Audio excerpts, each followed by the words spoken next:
Good evening, cult members, and welcome to Pop Culture Cult. I'm Sean. I'm Janice. And this is going to be our non-spoiler review for Transformers Rise of the Beasts. Rise of the Beast. Rise of the Beast. I have thoughts. I want to hear yours first. Okay. I mean, for a Transformers movie, it's good. It's better than some of the Michael Bay. I mean, Michael Bay did have something to do with this, but he wasn't the director. I think he owns the rights or partial rights or something like that. I think he was like executive producer or something. Yeah. But they got a little weird there for a while. We really liked the Bumblebee movie, which was the last one before this one, Yep. right? So that one was really good. So, I mean, for a Transformers movie, it was really good. Yeah. That's kind of where I'm at. Like, this is a sequel or a continuation of the story with Bumblebee. Right. And then this is kind of set up as a prequel to the Michael Bay run. And Hasbro definitely has an idea of where they want to go storytelling-wise and where they want to go next. And they're not going to ignore the Michael Bay stuff, but they're going to move away from it. Yes. And this definitely had some of the Michael Bay-ness to it, the big fun action scenes, the way the Transformers transform and all that stuff. My initial issue with this is the problem you have with every Transformer movie. And that is, you're there for the robots fighting each other. And when you slow down to give things stakes, usually it's with the humans. And the humans are always really good in their roles, but they're also always not what you're there for.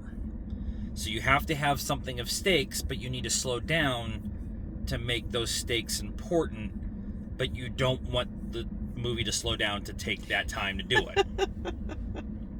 And so it's this self-eating snake of a Transformers movie. They did it. Michael Bay nailed it pretty well in the first one. And then he kind of got away from that formula quite a bit, although I still like the Battle of Chicago in the third one. But that's just me. Into the second one? I don't know. It's been a minute since I've watched all of them. And we didn't watch The Last Night or whatever that last one was. I understand what Hasbro wants in this, and I think they got what they wanted. And so overall, I really like this, but I don't know if this is something that I'm going to repeat watch, or I'm going to even think about starting tomorrow. Oh yeah, no. You don't go to a Transformers movie for the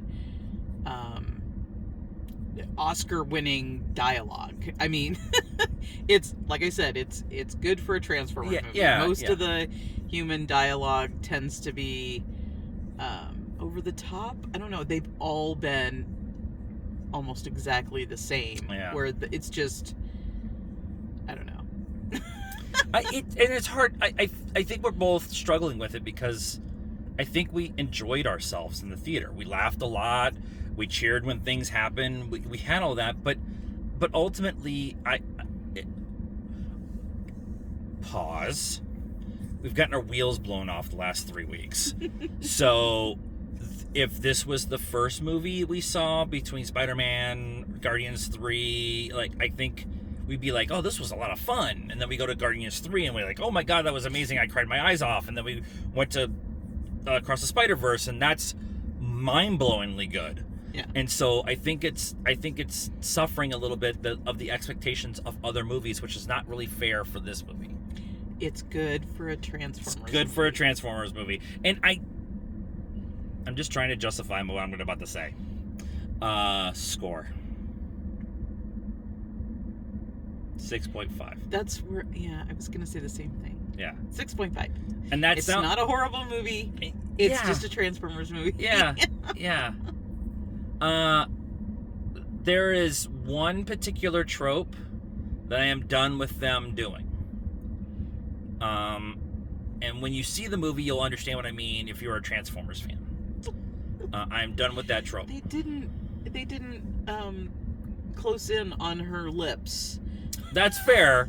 That's not the trope that I was talking about. That's definitely a Michael Bay thing. He loves to close up on the woman's lips. He's not Quentin. Quentin-esque. There's one post-movie pre-credits scene and one mid-credits scene, and both of them are highly important.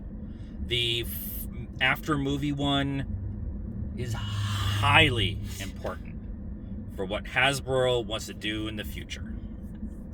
So what do you think of Transformers Rise of the Beast? Let us know in the comments down below. Please be nice. That's a requirement around here. Like this video, subscribe to the channel, hit the bell for notifications. Follow us on all the social media stuff, Facebook, Instagram, Twitter, and TikTok.